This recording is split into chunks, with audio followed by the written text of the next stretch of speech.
بسم اللہ الرحمن الرحیم۔ اللہ تعالیٰ نے ہمیں زبان عطا فرمائی تاکہ ہم اس کے ساتھ دین اسلام کو بیان کریں اور اللہ تعالیٰ کا ذکر کریں، نبی علیہ السلام پر درود شریف پڑھیں۔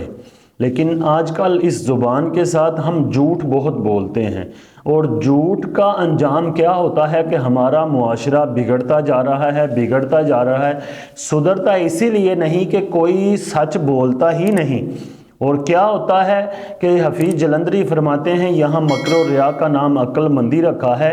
جو اس زبان کے ساتھ زیادہ جھوٹ بولے اور لوگوں کے ساتھ مکر کرے، لوگوں کو دھوکے دے، لوگوں کو کہانیاں سنائے، اس کو لوگ کہتے ہیں یار یہ تو بہت تیز آدمی ہے، جو سچ بولے، جھوٹ نہ بولے، لوگوں کو کہانیاں نہ سنائے، کہتے ہیں یار اس کو تو دنیا داری کا پتہ ہی نہیں ہے۔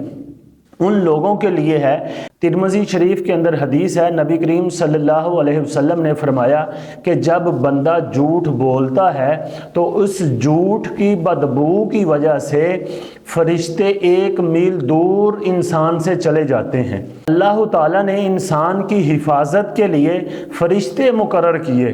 ہر انسان کے ساتھ ایک فرشتہ ہوتا ہے جو اس کی حفاظت کرتا ہے جنات اور شریر لوگوں سے، اور کرامن کاتبین کے یہ علاوہ ہوتا ہے جو محافظ فرشتہ ہوتا ہے۔ جب انسان جھوٹ بولتا ہے تو وہ 1 میل دور چلا جاتا ہے اس جھوٹ کی بدبو کی وجہ سے۔ اگر انسان جھوٹ بولتا رہے تو وہ انسان کے پاس کیسے آئے گا اور انسان کی کیسے حفاظت کرے گا؟ لہٰذا انسان کو چاہیے کہ اپنی زبان پہ کنٹرول کرے اور جھوٹ نہ بولے۔ اور امام ابن جوزی علیہ رحمہ فرماتے ہیں کہ جب کوئی شخص جھوٹ بولتا ہے تو اس کے منہ سے ایک گندی چیز نکلتی ہے، بدبودار چیز نکلتی ہے جو عرش تک جاتی ہے۔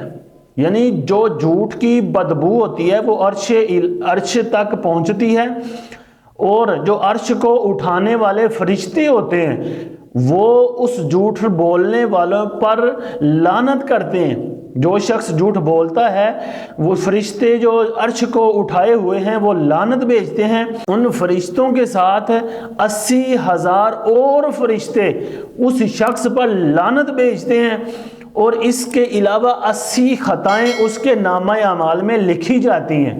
امام ابن جوزی آگے لکھتے ہیں کہ ان میں سے جو کم ہے وہ احد پہاڑ کی مثل ہے۔ احد پہاڑ کوئی 4-5 میل کا ہے، اتنا بڑا ہے، تو وہ خطائیں اتنی زیادہ لکھی جاتی ہیں۔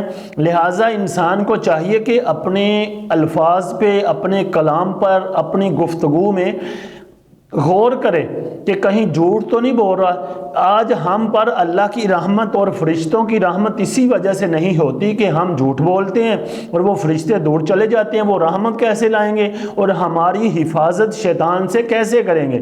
تو پھر جب شیطان سے وہ ہماری حفاظت نہیں کرتے تو ہم دن بدن زیادہ سے زیادہ گناہوں میں مبتلا ہو جاتے ہیں۔